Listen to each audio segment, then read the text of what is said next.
जाताय तोत्रवेत्रैकपाणये ज्ञानमुद्राय कृष्णाय गीतामृतदुहे नमः. Hare Krishna.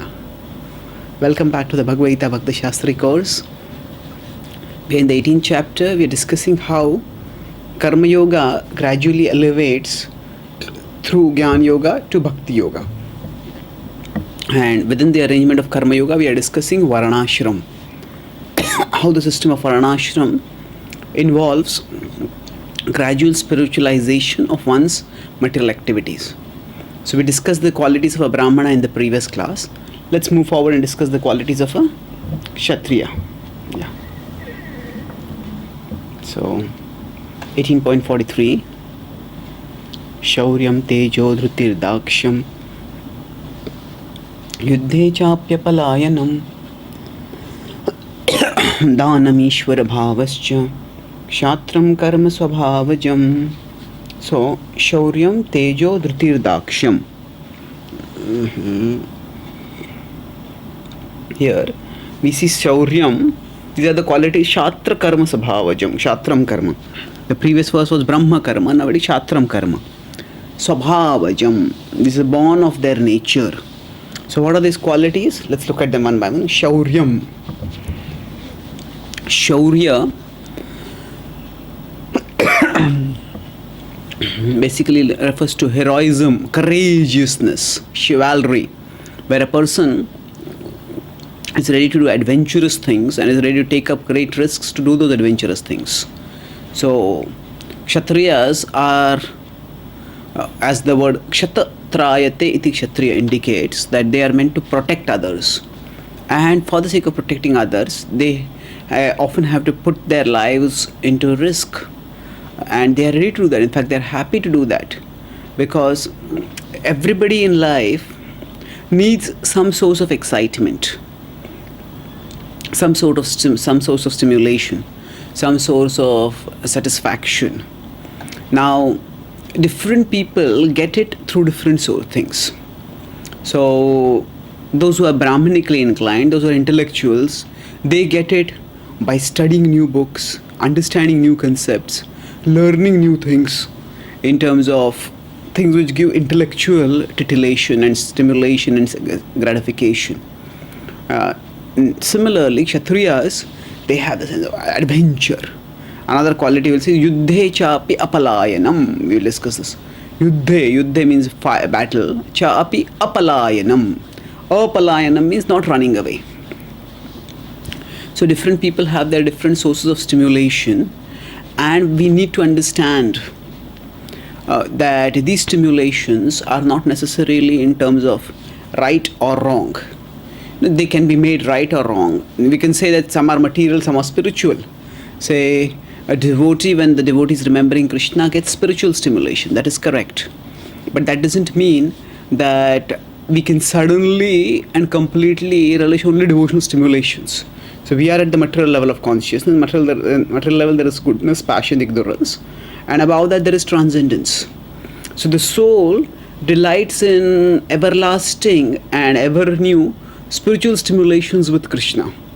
So the devotee remembers Krishna, the devotee sees Krishna, the devotee touches Krishna, the devotee serves Krishna in various ways, and all this brings spiritual stimulations that are a source of great satisfaction. In fact, the supreme satisfaction, the greatest satisfaction. But till we come to the spiritual level of consciousness, we all need some kind of stimulation, excitement, satisfaction, and we get it through different things depending on our propensities. So, Shauryam. So, Shaurya is heroism. So, by taking out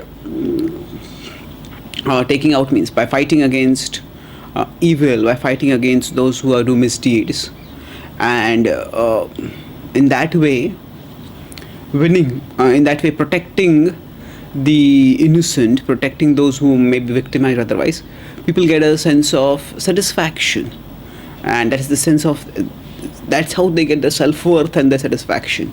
So that is what is talked about over here. Now this is not necessarily a wrong thing. Now, this is, we may say that sort of stuff which movies are made up of, which in which there is a Mako hero who's out to beat the bad guys, and that is attractive to people. So, is that necessarily materialistic? Not necessarily. If it is within the precincts of dharma, that means the hero protects people according to the principles of dharma. So then that sort of protection is essential, because this world is a place of danger and is a place where there are evil people who are out to do evil things. So Shauryam Tejo. Tejo means power. So Kshatriyas, they would have formidable power. We may see bows and arrows, and we may have some small bows and arrows which children use for playing nowadays. However, the bows and arrows that the Kshatriyas would use in their wars, they would be very heavy, very strong, and not very easy to use. Because for the arrow to have sufficient power so that it will go a long distance and actually penetrate the body of the opponent, it requires to be discharged with great force. And to discharge with that much force, the Kshatriya has to have that much power to pull the string, and even the string has to have adequate power, adequate strength, so that when it is pulled back and then released, it will shoot the arrow. So same with the weapons. So nowadays when we use say machine guns or bombs or cannons, or even weapons of mass destruction, the physical strength of the warring factions doesn't play much of a role. Although in face-to-face combat, in hand-to-hand combat or direct combat, it plays a significant role. But the point is, the Kshatriyas have to be strong. So that is the idea of Kshatriyas. Shauryam Tejo Dhrutirdakshyam. Dhruti means determination. So actually determination is required for everyone, for all Varanas, but especially in this world, to get things done is not easy. Kshatriyas are essentially meant to not just do things but get things done. Ishvara Bhava. It is said that Brahmanas deal with ideas, Kshatriyas deal with people, Vaishyas deal with animals, and Shudras deal with things. So dealing with things is Shudras, dealing with animals is Vaishyas, dealing with human people is Kshatriya's role, and dealing with ideas, concepts, principles, that is the realm of the Brahmanas. Of course, this is not a watertight division. Everybody has to deal with everyone else. Even the Kshatriyas deal with ideas, and even the Shudras deal with people.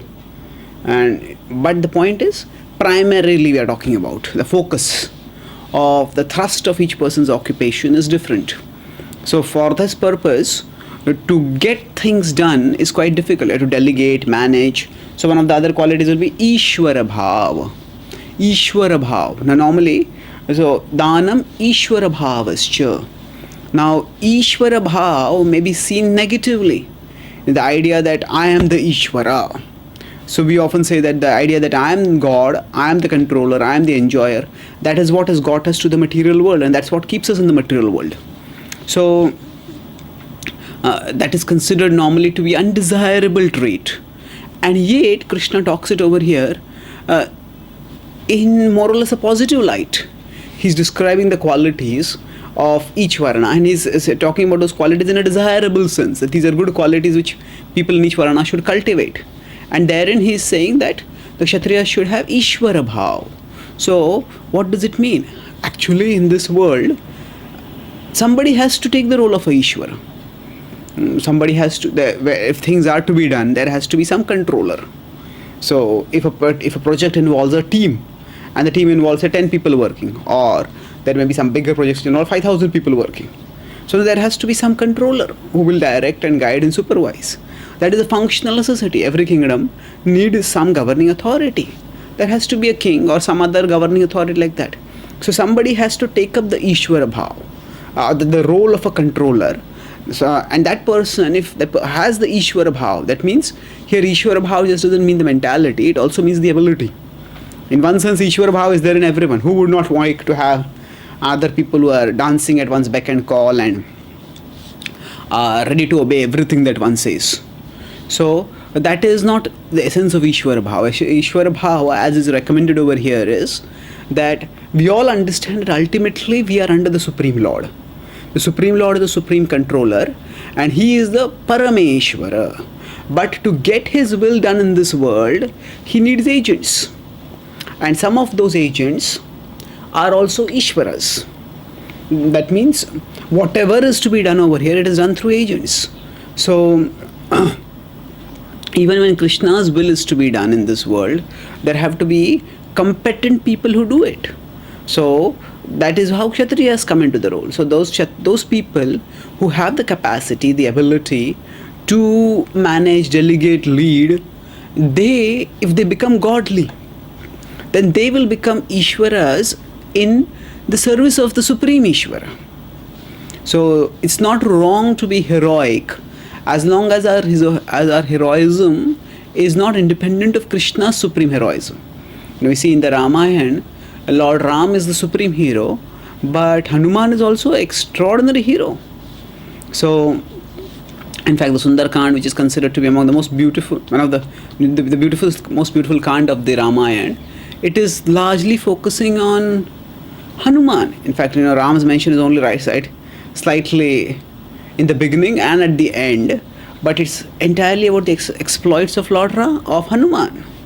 So, although Lord Ram is not present, still he is present in the Sundarkand.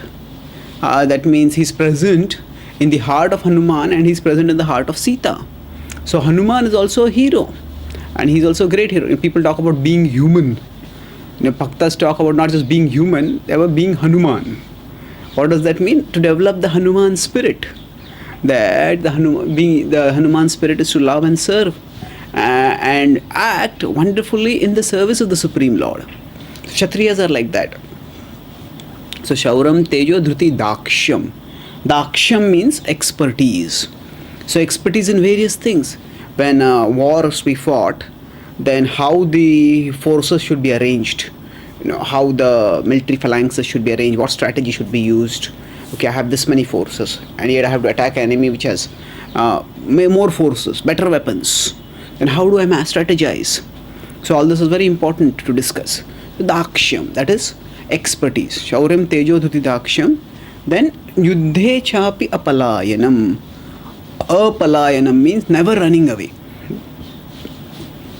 Kshatriyas are said to be so heroic that when they go out to fight in the war, either they go to fight to win or they go to fight to die. And they are confident that if we die in a dharma yuddha, then we will attain heaven. So yuddhe cha api apalayanam. Apalayanam. One is not afraid to, one doesn't run away from the war. And then Danam Ishwara Bhavascha.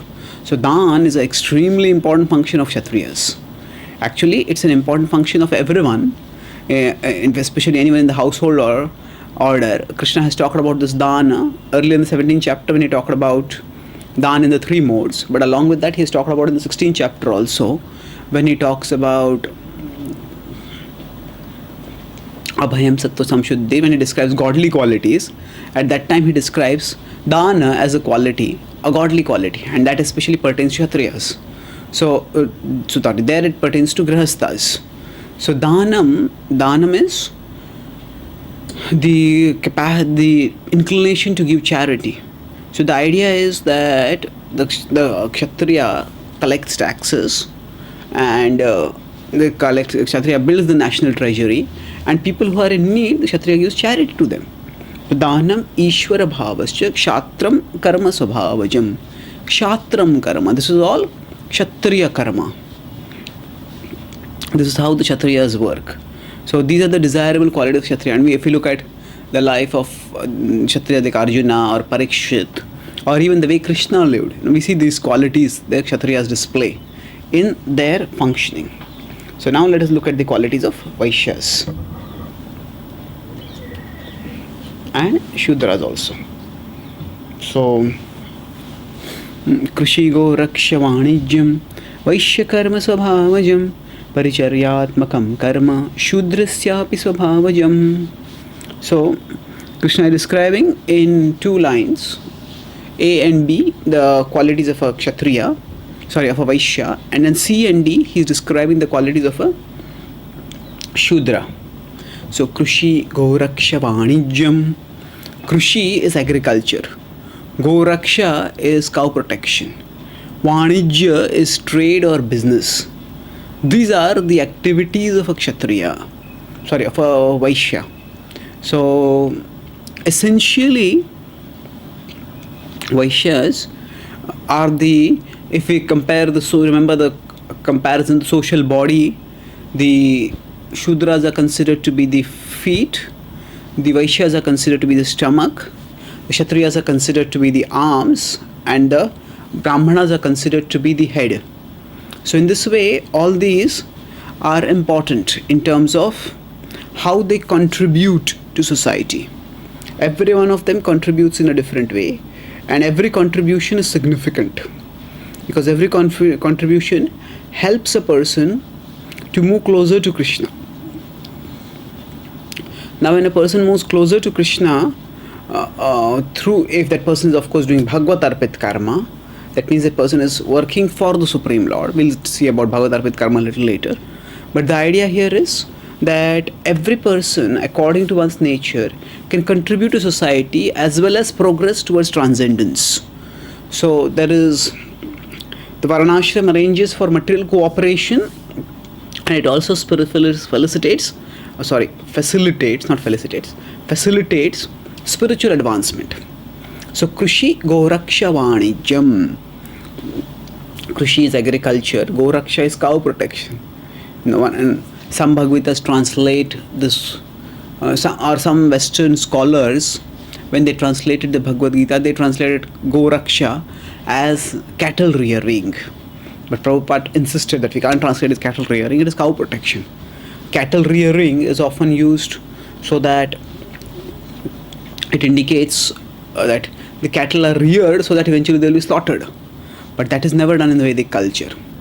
Actually, now from a financial point of view, any investment that doesn't give good returns, that should be abandoned. So for example, if a business person starts a business and then it doesn't give profit, it starts giving losses. So what would the business person do? Just abandon it. And we start another business, just give off that business. So that money-minded mentality is to some extent natural, but it can become undesirable if it dominates a person's consciousness and a person starts thinking of everything in terms of money. So to prevent this domination of the consciousness with money, to prevent a unidimensional viewing of everything in monetary terms, the Vaishyas are ordained to do certain activities even if they don't seem to be financially viable. So a cow, when she's giving milk, is considered to be productive. But when the cow stops giving milk, she may not be financially productive anymore. So at that time, it might be a temptation to slaughter it or to send it to a butcher, to sell it to a butcher to get slaughtered. And that should not be done. The Vaishyas should consider that the cow is like a member of our family. The cow, that's why the word is often used Go Mata. The cow is like a mother. And even if the mother becomes old, the mother is given milk. If now the mothers breastfeed the children with their own milk, the mothers love the child. So we take care of the elders. Similarly, one should take care of the elderly cows also. Now some skeptics argue that India has so many cows which people try to protect, and then there are so many people who are starving over there. So some skeptics they want India to widely adopt a meat-centered diet and to take a cow flesh. They say that if India doesn't eat the cows, then the cows will eat India. That's how they try to play around with words and provoke people into cow slaughter.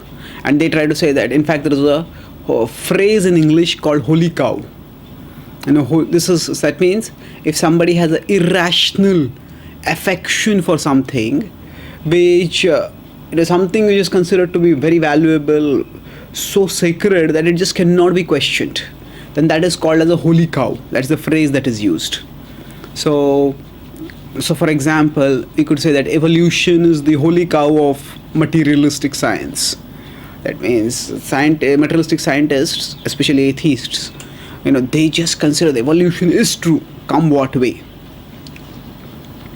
come what may. They just think that this is what it must be. That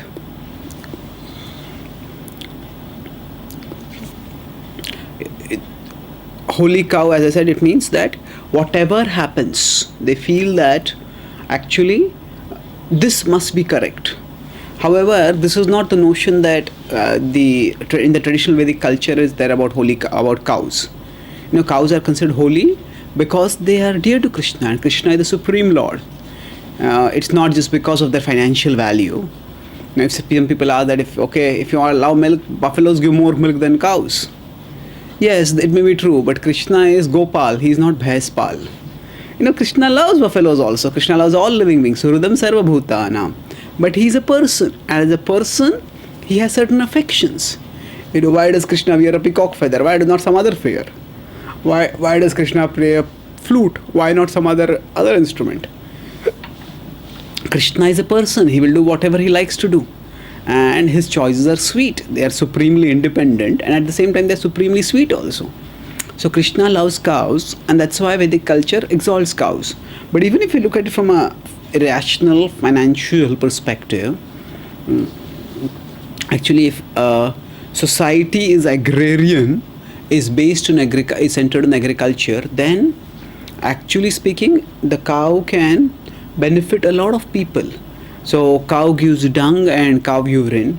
So cow urine can be used as a treatment in many medicines, as a medicine in and of itself, and as a medicinal element for many things also. And similarly, the cow dung is a very valuable source of manure. It can be used for fertilization of ground, and more importantly, it can be used as fuel. It's an invaluable source of fuel. In fact, in these days when people are concerned about the environmental costs of fossil fuels,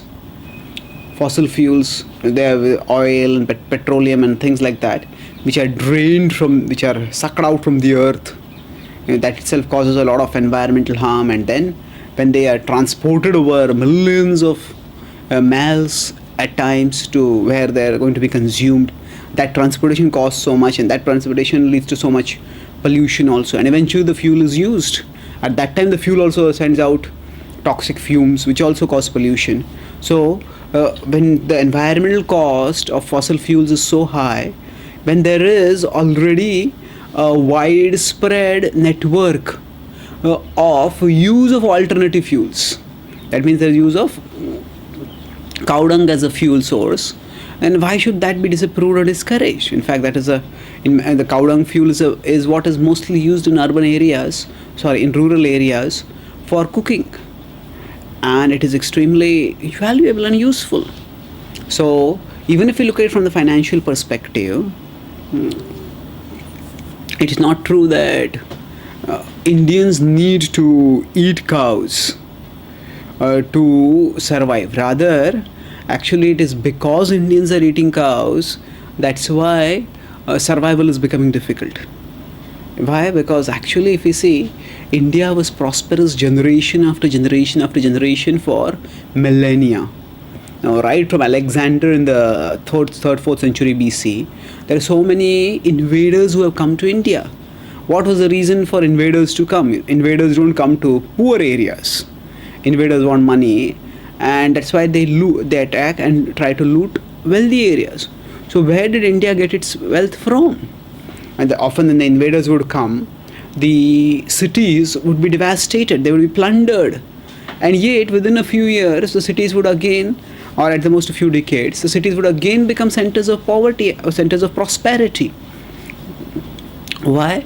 Because the cities were the centers of prosperity, but the cities were not the sources of prosperity. The sources of prosperity were the villages, and that source of prosperity came from the Krishi Go Raksha Vanijyam, from especially cow protection and from agriculture. So India was a prosperous land, and even now it can be prosperous if it has its priorities right.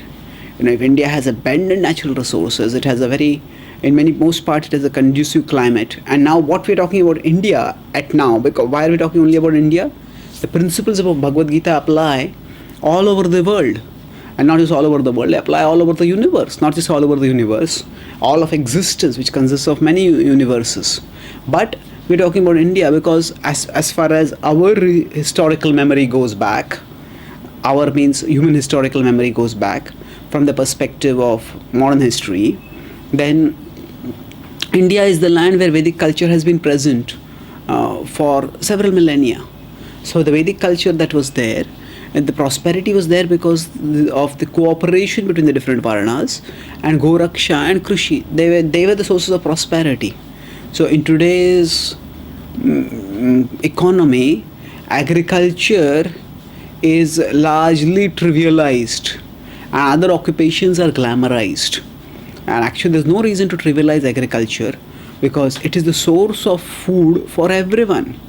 And that's why it's very important that agriculture be given its adequate importance in the socio-economic structures and in the priorities of people.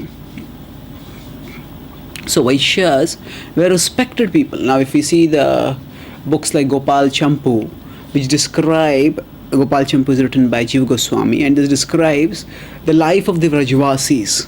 And of course the Vrindavan is transcendental, but at the same time, in books like these we also see glimpses of Vaishya culture. So the Vaishyas were also very God-centered, and they were also having a lot of respect for Brahmanas, but they were also diligent in their duties. Even Krishna would go out to herd the cows. So the idea is that even the Vaishyas take care of playing their part in Brahminical culture. Now, Brahminical culture means not that culture is meant for the Brahmanas or is only participated in by the Brahmanas. No, it is a Brahminical culture. When we use the word, it refers to a culture that is guided by the Brahmanas. So they are not the sole power centers, but they are the sources of moral and spiritual authority, and through them the whole culture, whole society stays on a path of morality and spirituality. So that's Brahminical culture. Krishi Goraksha Vanijyam. So Vanijya also means that one takes a proper profit, but not disproportionate profit where one makes a huge amount of money while other people starve.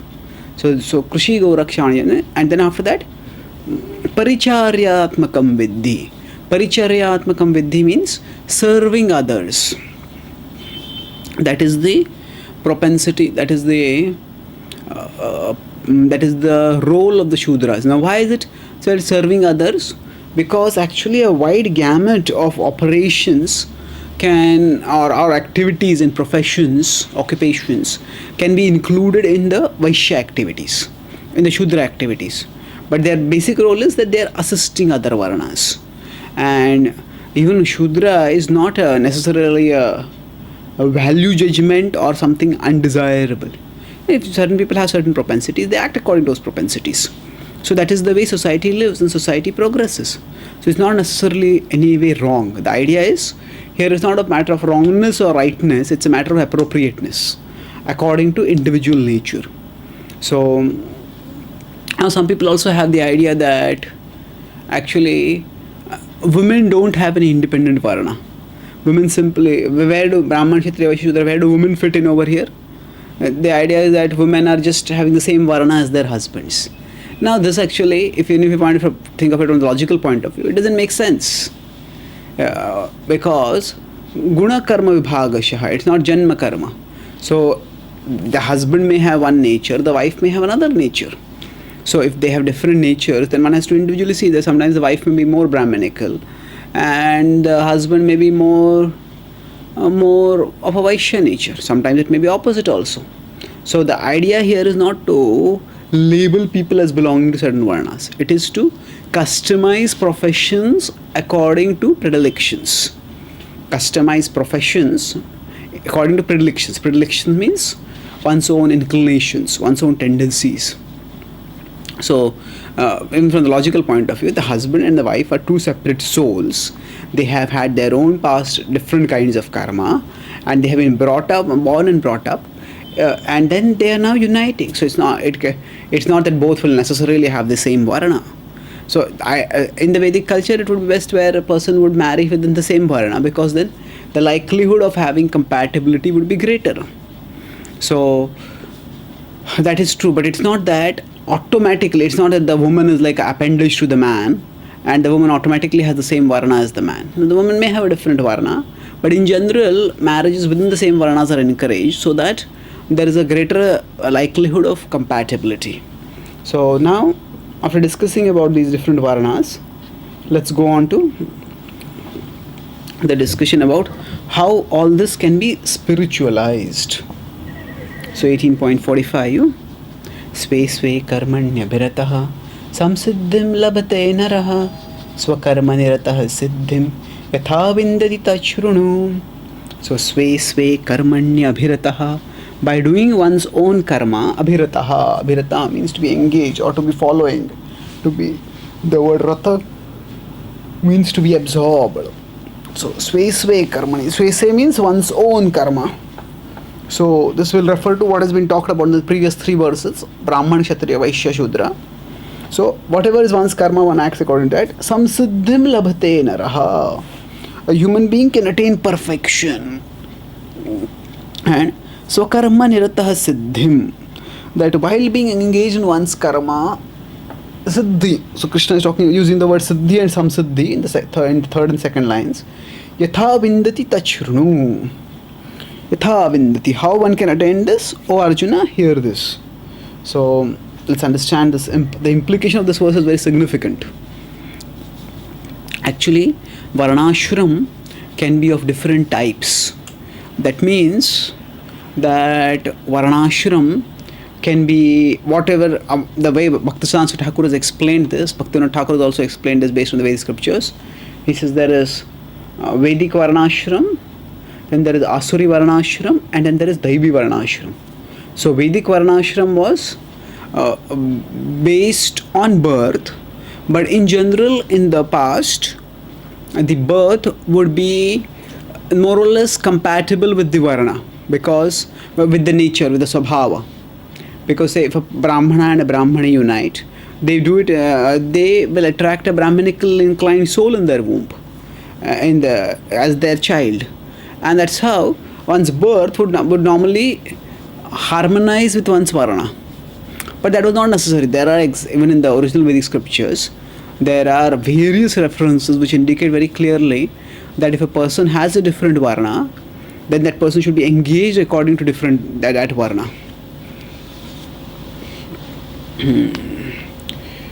Like engaged according to the different varna.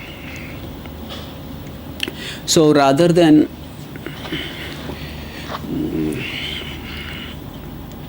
focusing on the point of birth, the focus was always on qualities, and if a person has a different set of qualities, that person can accordingly be considered to be a member of a different varna. There is a very famous anecdote of Satyakama Jabali, who wanted to go to Gautam Rishi for getting Brahminical education, and Gautam Rishi asked him, "Who's your father?" And he went to his mother, and then his mother told that, "I have been a maid servant and I don't know who your father is." So he went back and told that to his Satyakama and to his spiritual teacher, and he said, "Oh, you are a Brahmana." Why? Because you have the Brahminical quality of truthfulness. So actually the Brahmanas are determined by not just by birth but also by qualities, primarily by qualities actually. So that is the traditional Vedic varnashram. So what is prevailing in India today, and it has been prevailing for a good amount of time, is Asuri varnashram. Asuri varnashram means that the characteristics of Asuras is that they actually delight at the body level. All their pleasures are at the body level. That is Asuric inclinations, Asuric tendencies. And because of that Asuric tendency, what happens is that they identify strongly with the body. So even spiritual institutions like varnashram, they reduce them to the body level and assume that, okay, one's body determines one varna, and then the higher caste, they take power and they take privilege, and they, instead of cooperating for the growth of the social body, they exploit the lower caste for their own selfish purposes. And this is this has taken on often very ugly shapes, and because of that there are lower castes who rebel against the higher caste. In fact, the spread of Buddhism and Jainism, which happened in Indian history, that was basically because culturally these religions offer the lower castes an escape way from the domination by the higher castes. And similarly, there is also an anti-propaganda in India based on political parties and quota allocations. All this is based on a history of exploitation, but that history of exploitation is not because of what is there originally meant to be in the Vedic culture. It is because of a degradation of the Vedic culture. So that is Asuri Varnashram. And then there is Daivi Varnashram. Daivi Varnashram is like the idea that different people, everybody is meant to serve Krishna. But depending on one's individual nature, one can serve Krishna. So normally in the Vedic Varnashram, the progress is linear. That means a Shudra, if the Shudra does the duty properly, then the Shudra in a future life will become a Vaishya. Vaishya, if does duty properly, Vaishya will become a Kshatriya. Kshatriya will become a Brahmana, and eventually Brahmana will become liberated. So that's how the progression is. But within Daivi Varnashram, the progression is vertical. It's not just linear, it can be directly upwards. That means that even if a person is acting as a Vaishya, is acting as a Shudra or a Vaishya or whatever, if that person devotes oneself to Krishna, practices devotional service seriously, then from whatever Varna one might be, one can attain liberation. So Krishna is talking here about this Daivi Varnashram. He is not talking about the Vedic Varnashram, and definitely not talking about the Asuri Varnashram. So he is talking about the Varnashram in which Sve Sve Karmanya Abhirataha. By doing one's activity, one can become liberated. Yatha Vindati Tachrunu. So let us see what Krishna is saying. Tachrunu. So we describe the process in the next verse. Yatha pravrittir bhutanam yena sarvamidam tatam swakarmana nirtamabhyarcha siddhim vindati manavaha. So Krishna is using the word siddhi once more in this verse. He has used the word siddhi and some siddhi in the previous verse. Siddhim vindati manavaha. Human beings can attain perfection. And swakarmana tam abhyarcha. The key over here is whatever one's work one is doing, swakarmana, so one's prescribed work, tam abhyarcha, worship that supreme being. So this is the closest the Bhagavad Gita comes to the common idea of work is worship. People have the idea that work itself is worship. But if we look at what Bhagavad Gita is saying, Bhagavad Gita never says anything like karma hi puja hai, nothing like that. Here, what is Bhagavad Gita saying? By your work, worship Him. That means, by devotion to the Supreme Lord, translate work into worship. Not that work is automatically worship. Rather, when we devote ourselves to the Supreme Lord, we spend time in worshipping the Supreme Lord, and then after that we do work. Then that work, we develop a spiritual consciousness by serving the Supreme Lord, and then we carry that spiritual consciousness over into our daily activities, and that's how we get ourselves spiritualized. That's how work becomes worship. So karmana tamabhyarcha. And who is that tama? Krishna is not yet come to the level of bhakti yoga. That's why he's still talking in the third person. So here he is referring to that Supreme Lord, and he describes the characteristics of that Supreme Lord. Yataha pravrittir bhutanam, from whom all living beings come. The pravritti can mean living beings, pravritti can mean all of existence, from whom all of existence emanates. Now Krishna has already talked about He being the source of all of existence several times. He's talked about it especially in 10.8 when he says, Aham sarvasya prabhavo. Everything comes from me. So yataha pravrittir bhutanam yena sarvamidam tatam. So that Lord is not only the source of everything, but the Lord, that Supreme Being, pervades everything.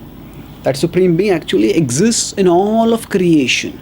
So it's like a parent who is the source of the children, but in the parent also extends himself to provide for the children.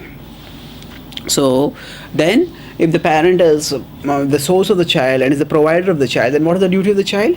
The child's duty is to cooperate with the parent. So similarly, Krishna is yata pravrittir bhutanam yena sarvamidam tatam. He is the source and he is the sustainer, and therefore swakarmanatam abhyarcha.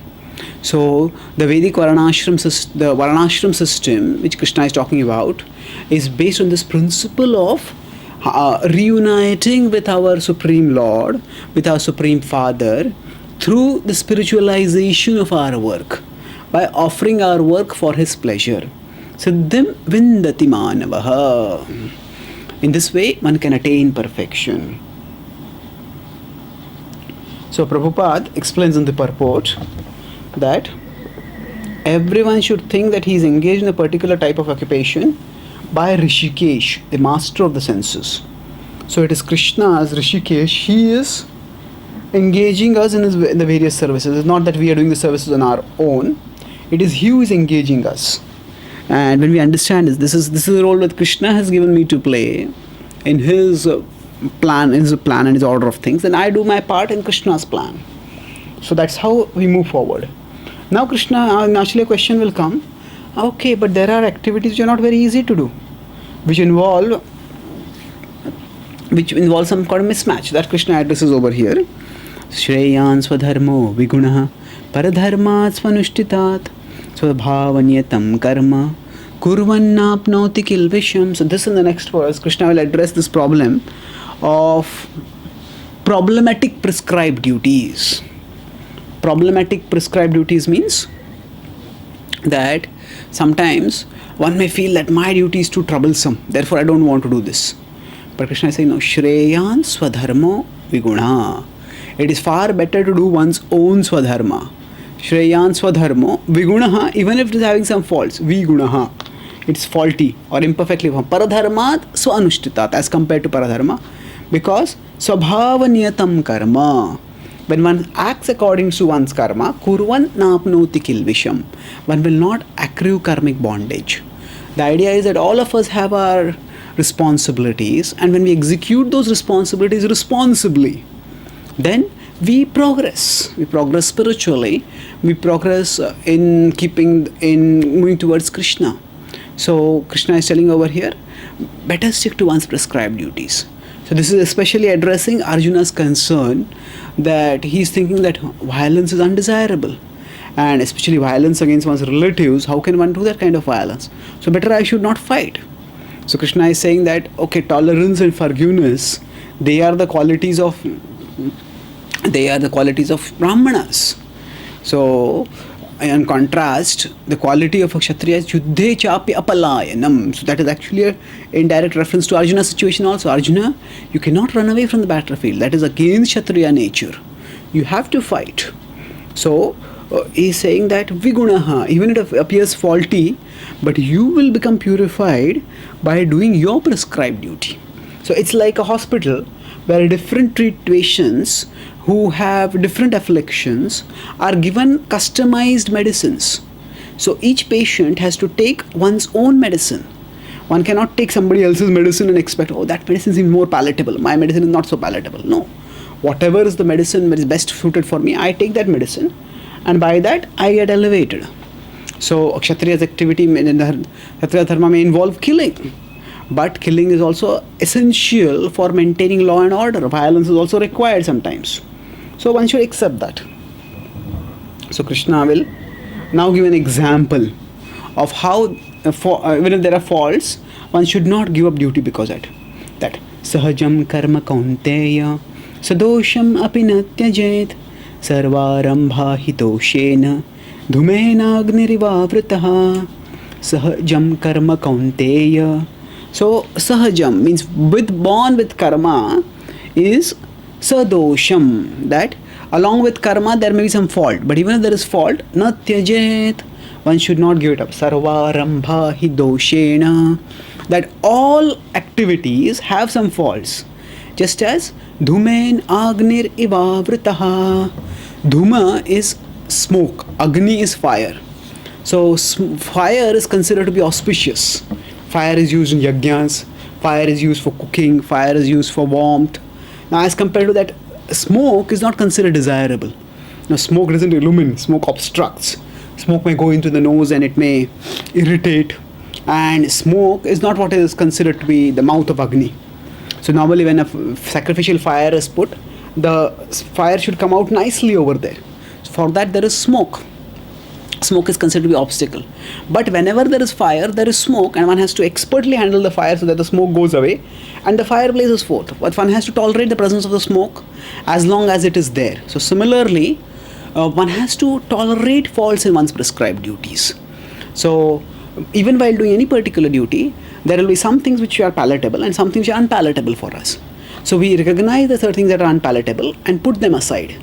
Tolerate them. So a Brahmana may have to do some fire sacrifice, some yajnas in which there has to be killing involved. So the Brahmana understands, okay, this side of killing is there, I'll accept it, no problem.